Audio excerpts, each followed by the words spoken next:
There's been some talk about possibly Joshua using Jake Paul as a tune-up to fight you. What are your thoughts on that? I don't know about tune-up. I think Jake Paul knocks him out. Seriously? Yeah. But Anthony, listen to me. Don't take a dive with this Jake Paul, mate. Do not do that, not for $1 billion, my pal. Don't do it. Don't do as the others have done.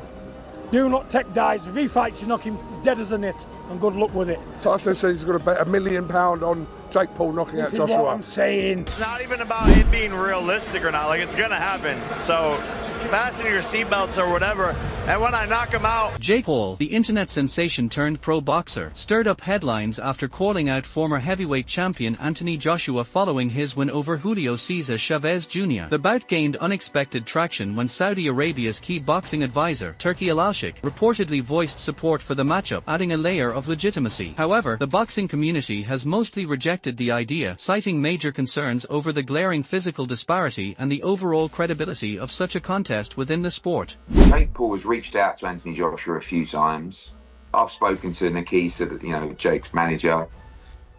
It's never a fight we anticipated. It's never a fight we've targeted. But if you want Jake Paul to be the warm-up fight, and obviously financially it's a great opportunity for AJ, and you want to provide AJ and probably in turn Matchroom with the opportunity to extinguish Jake Paul from the world of boxing, then maybe AJ will oblige. Jake Paul, you've lost your mind if you think you can go toe-to-toe with Anthony Joshua. Listen, let's not get confused, guys. Let's not get confused. Yes, cool. Anthony, he took a big L with Daniel Dubois. But Daniel Dubois is not no joke, bro. He's not a joke. You know what I'm trying to say? He took an L there, but Jake Paul, I got the utmost respect of what he's done, how he's managed to navigate through the boxing world. Like, bro, it's so mad. And I can see this is like a 90%. It's happening, it's positioning, it's marketing already. Like, why would you see Jake Paul go face-to-face with Alexander Usyk if it's not to position for a fight for Saudi? Obviously, Jake Paul's going to fight Anthony Joshua. There's possibly going to be a Usyk against Tyson Fury 3, because obviously the last two were so close. But you never know. It can also be a Usyk against Derek Chisora. Do you know what I mean? You never know. After his victory over Julio Cesar Chavez Jr., Jake Paul announced that a highly anticipated clash with Anthony Joshua is likely to happen next year. Speaking confidently, Paul stated, "I want to fight Anthony Joshua. I know I can beat him. He doesn't have a chin, he's stiff." And so I like the challenge. People, that's the criticism. Fight someone in their prime who's a beast. I think people just want to see me lose. That's really what the message is behind it all.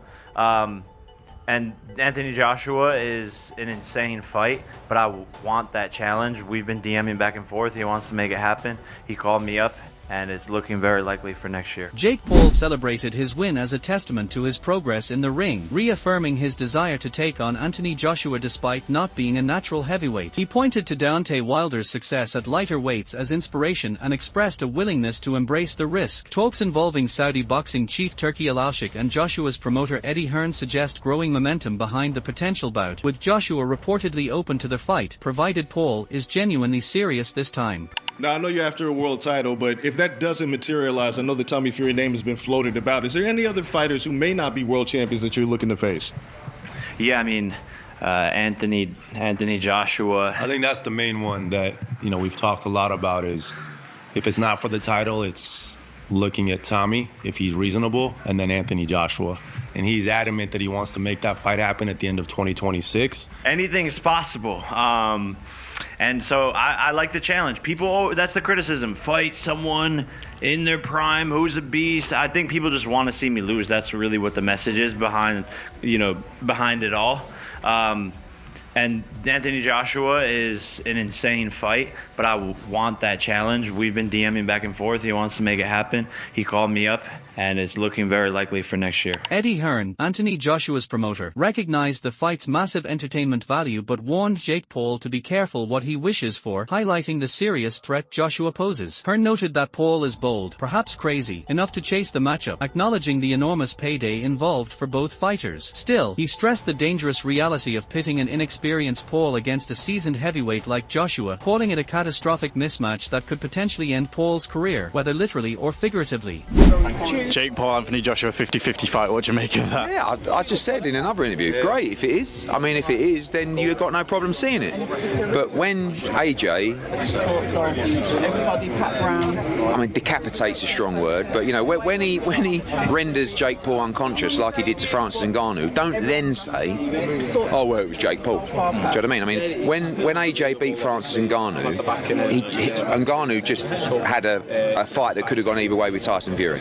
Then AJ poleaxed him, and everyone just said he's just an MMA fighter. Do you know what I mean? Jake Paul's not Francis Ngannou. But as I said before, if you want to see Jake Paul exit the boxing world, make the fight. Still, Eddie Hearn admitted that Jake Paul's approach of targeting high-profile boxers for massive paydays is a calculated strategy. Adding to the growing buzz, boxing legend Roy Jones Jr. weighed in with a more cautious take on the potential Paul vs. Joshua matchup. While he acknowledged the fight could happen if Joshua genuinely wanted it, he emphasized that it must make sense for Joshua both in terms of competition and financial reward. Praising Joshua as a legitimate former world champion, Jones bluntly stated, "Did you see what Anthony Joshua did to Francis Ngannou? The same thing would happen to Jake Paul. If you think someone who isn't a full-time boxer can beat Anthony Joshua, you're crazy."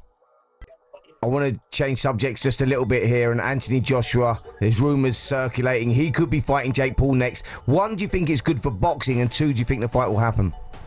I think it's great for boxing. I think the fight will happen. AJ is 1-0 against these guys that come in to these boxing careers late. So why not? He's a perfect guy to take him out too. He took Ngannou out. Why would he not take Jake Paul out? And for him, he'd probably make more money fighting Jake Paul than he will fight anybody else that he can fight right now. So why would he not do it? I mean, not that he needs the money right now anyway, but if he's going to do something, if you want to get a good win to put him back on the scene, that's a perfect win. You get a lot of money doing it. Dave Farrar and Spencer Oliver weighed in on the growing public debate surrounding a potential clash between Anthony Joshua and Jake Paul. The speculation ramped up after Saudi boxing chief Turki Alalshik hinted at approving the fight during a TalkSport appearance at Wembley. Alalshik revealed that Paul has verbally agreed to the bout and expressed his eagerness to see Joshua dismantle Paul in what he described as a 1991-style mismatch, a nod to the era's brutal one-sided bouts. He called it a win-win scenario, viewing the fight as a test of legitimacy for both fighters from very different worlds. Then Spencer, from all of that common sense, we talk about this. We talk about the potential of Anthony Joshua and Jake Paul getting it on. He's some promoter, Jake Paul, of himself and of others too. But let's talk about the potential. Could you see this happening? Do you know what? I think I could. Do you know why? I'll tell you why I can. Firstly, let me just say about Jake Paul. Look, he's been nothing but good for the sport. Forget what people think about him in the ring and, you know, what he's doing in the ring. He's been incredible for women's boxing. Insane for women's boxing. He's really brought it to the forefront, you know, with what he's done with Amanda Serrano and now signing up all these other girls that we've got, Chantel Cameron and all the rest of the girls that he's signing up. Brilliant news. Like, that's fantastic for women's sport, women's boxing.